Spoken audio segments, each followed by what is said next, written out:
This is probably going to turn out to be a test, but I'm going to see if this is going to come out. Today I was on the way home from spending time with my family. Had a full stomach. I'm driving the rental I got, like a 2015 fully loaded car, roof. Music was good. Sun was setting. Belly was full. I was in a fairly euphoric state, semi euphoric state. And I was thinking to myself, Jeffrey, you've been fairly cynical lately, fairly hard edge critical. I wouldn't quite say skeptical, but leaning towards that direction. And I said, you know what you need to do? You should go and write something warm and fuzzy and fluffy for the people.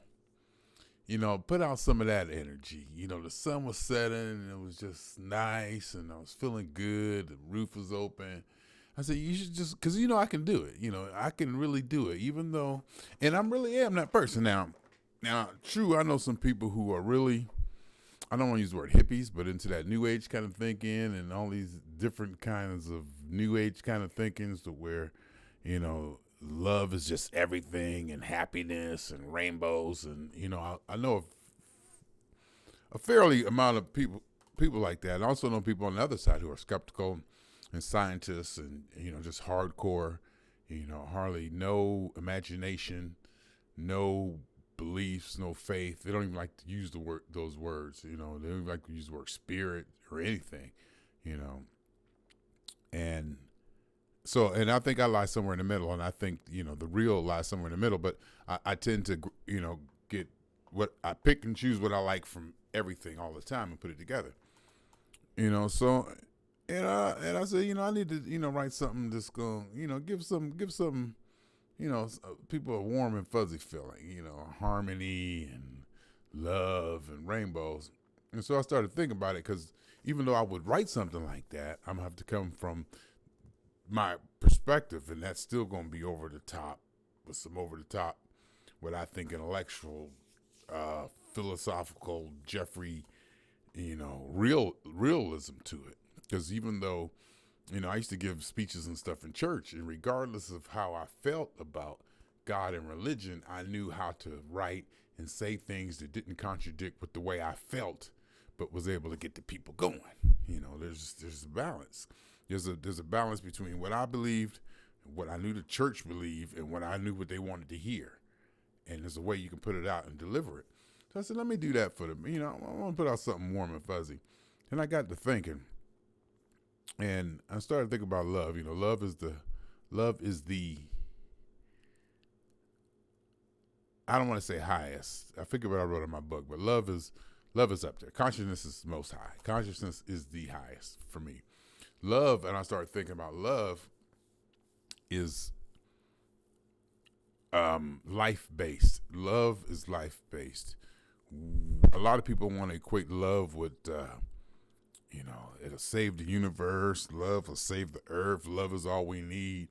And I was thinking, love is maybe be contained in the earth biosphere. It may be man-made or earth life based, and it may just be, it's definitely a physical reaction. When you're in love, you act differently. You are different. There's a physical change to the body, and you probably operate better and are more capable. And in ways, if you look at dogs, they have a form of love. They're trained. It's a reaction almost, because they're, of a lower consciousness, so to speak, than we are. We can look and actually see that, theirs is just a reaction, and ours may be too, are just a reaction. Love may just be a chemical reaction triggered, but we may, because of our so-called highest consciousness, we look at it differently. We feel it's different. But it's definitely something tangible. It's something that I think helped, definitely, or way beyond just help the species become what it is today. I think it really had a significant effect on who and what we are. It not only in just procreation, but empathy, and also thinking that too. I'm realizing everybody does not have love. If love is physiologically or whatever, physical, and like psychology, psycho, whatever, that means everybody's going to have it at different degrees, and there will be some people who won't be able to have it. Love is not universal. Love is definitely not universal. The way people feel about love is definitely not universal. The way love affects people is not universal, and there will be people out there who will never feel love, who can't or are incapable of having that chemical reaction in their body and get that warm and fuzzy feeling and go, oh, because like I said, I've had it. I know what it's like, and I've had it to the point at where I can damn near cut it on and turn it off at will. Sometimes it gets tricky, cutting it off is hard sometimes because sometimes you just want to cut it off and you can't. Your head just won't let you just cut it off, and it takes a while, and it kind of hurts your stomach, and you're like, oh. But going in, I can, I've learned how to turn it on and have it be, oh wow, yeah, that infatuated new thing, I know how to turn that on, but you can feel it in your body. I can feel it in my body. I can feel it in my brain, my body, my energy level. I can just, you feel it. You say, and I'm not talking about sex. We're not talking about sex. We're not talking about, oh, I'm going to get some sex tonight. No, we're not talking about that. I'm talking about love. I'm talking about that feeling when you're like just sitting in a room you just ate, and, she's sitting there, or the person's just sitting in the room with you, and you're just thinking about the things you've done and where you're going to go and what you can be, and it just feels good. It just feels good. It just comes all over your body, that part of it. And I think, those of us who had that through our evolution and through our growth, it helped procreate. It helped social systems. It helped people probably stay together stronger. It evolved in us. And I think those who had it probably survived. Those who didn't probably didn't survive. And just like we did domesticated dogs, once again, we picked the dogs out who displayed the behavior that was favorable to us. The dogs that, we kept those, so now when you come home and your dog runs up to you, it's bred in him to do that. And another thing, and I don't want to be cynical again, but I'm going to have to go, a lot of people have taken this domesticated animal, dogs, and directly equated love with it and have relationships with these dogs that I feel are substitutes for what, I don't want to say what really should be there, but they're substitutes for having relationships with human beings. I mean, because a dog, is only going to give you so much. I mean, I know people, dog lovers out there probably going to be, oh, you don't know. But a dog is its consciousness and its understanding. I'm not saying they're dumb, I'm not saying dogs are ignorant or anything, but you can't compare it to a human being. You can't compare having the same type of relationship with a human being. Sure, you can get something out of it. I don't want to put the pets down, but I think a lot of people, and I see so many dogs out there, so many pet owners, and the way pet owners treat their dogs, that, they should be having those kind of relationships with humans. But I can't say that to anybody. Anybody can do what they want. It's a free country. You can do whatever you want.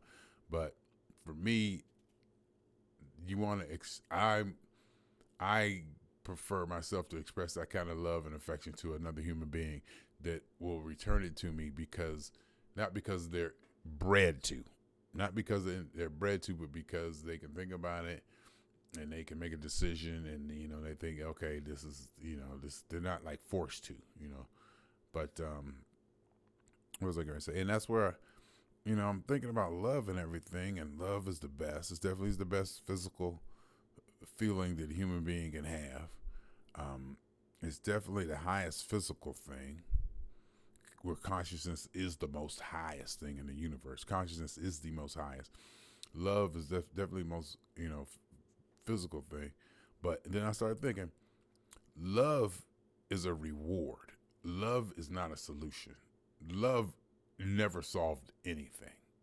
Love is the catalyst or the reward. Love is a motivator, but love is not a solution to nothing I can think of. Love is a motivator, and I kind of want to apply that to prayer too. Prayer is a motivator, it's this and that, but prayer by itself ain't gonna solve nothing. You need something on top of it. And I don't want to put love down. And this is what I'm trying. And this all this came to me when I was trying to say something, really love and warm, and it's just I came back to the truth, And then I thought, for our species or humankind to make that next level to get through all this shit we're going through now, that people say, oh, the world is the world that. To get through that, there's some changes going to have to be made, and our understanding is going to have to change, and it's going to be difficult. It's going to be very difficult because there's some institutions that we believe in that for a long time that we have to change our way of thinking about them to get to the next level. This is just my opinion. To get to the next level and get to that utopian sort of existence on our planet, we are going to have to change our thinking. And that's just obvious. The way we're thinking now is just not going to get us there. It's worked. Everything worked. We're here now. So whatever happened worked. We're here. We made it this far. This is an experiment. We don't, nobody has the game plan. We're all in this together. It's like 7 billion of us, and we're doing pretty damn good for 7 billion of us. But 300 million people in this country, and as diverse as we are, and diverse as our thinking is, and half of us don't like each other, the other half don't like each other, which I think is okay. You don't have to love everybody. Nobody has to love me. You just have to respect me and don't hit me or beat me up or put your hands on me. You don't have to give me a job. You can call me whatever you want. Just don't put your damn hands on me and don't disrespect me. To my face, because if you do, I have the right to, retaliate, and that can escalate. But I mean, considering how diverse and how complicated and how unperfect we are, whatever perfect means, we're doing pretty damn well. 300 million people, and we're not killing each other. And we have elections where people don't die. Well, at least not publicly. And the thing going on now with the racial tensions and all that stuff, that's a whole nother issue with the black, police and the whole conflict thing. And I don't want to bring it up, but it's funny to me that a lot of these killings are of criminals, and they're criminals. I mean, maybe the police are, brutal, but your soldiers have to be. You can't send your soldiers in the battle and expect them not to be brutal. You can't. You just can't. You can't send them. You get like our veterans. You can't send them over there to fight and kill people and expect them to come back and assimilate in society and drink milk and pet kittens. It's just not going to work. And so, and police in Beverly Hills or Cupertino or wherever are going to be a lot different than the police down in Compton and Youngstown and Gary and all those different places. They're dealing with a different thing. It's like the pretty cat that walks in the room.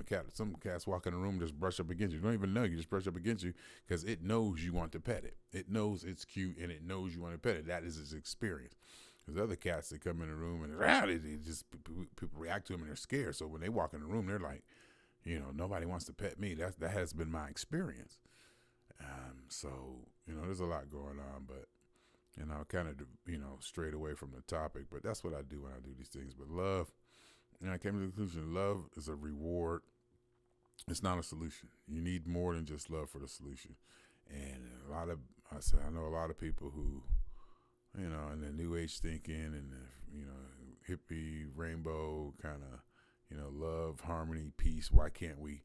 Because it takes more than just that. It takes more than just hope for things to get right. It takes more than just to say love is this and God's gonna come back and just do what God says and Jesus and Allah and just pray. It takes more than that. And I'm not even commenting on if God or Jesus or all that exists or not. I'm just saying it takes more than that. Unless God himself comes back here and lays out a game plan,